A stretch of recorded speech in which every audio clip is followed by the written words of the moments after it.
for enforcement, there can be fines of up to $1,000 for each violation.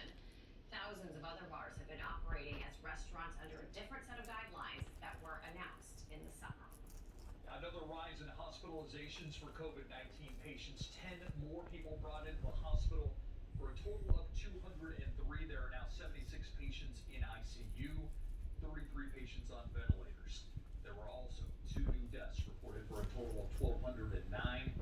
And today, another 224 new cases of COVID-19 were confirmed. Today, Mayor Ron Gerdner expressing concern about the potential for another surge in cases. Metro Health also chiming in on that idea.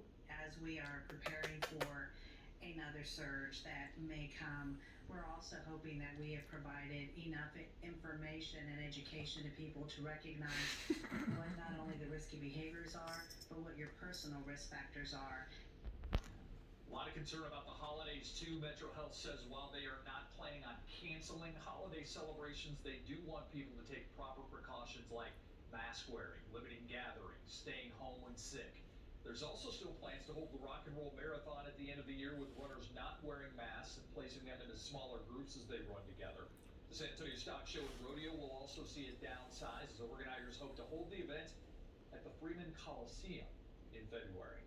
By the way, coming up, we bring in infectious disease Dr. Ruth Berger to answer your questions and ours. It's coming up live in our KSAT Q&A at about 10:35.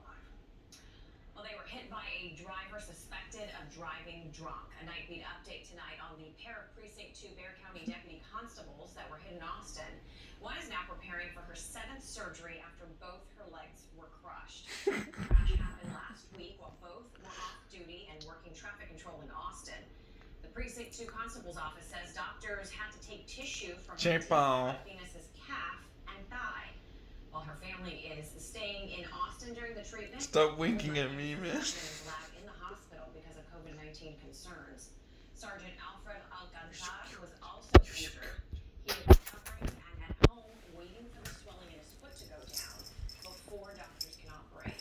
He says he also plans to seek counseling for what he witnessed. It's really hard to see her just laying there helpless. I couldn't. Did I hit you in the eye? Oh, sorry. It's still flagging. Don't worry, it's soft. Austin Police Association and CLEAT have both stepped up to help offer their support. Here at home, the Precinct 2 Constable's office is planning to hold a plate sale for the deputies next weekend.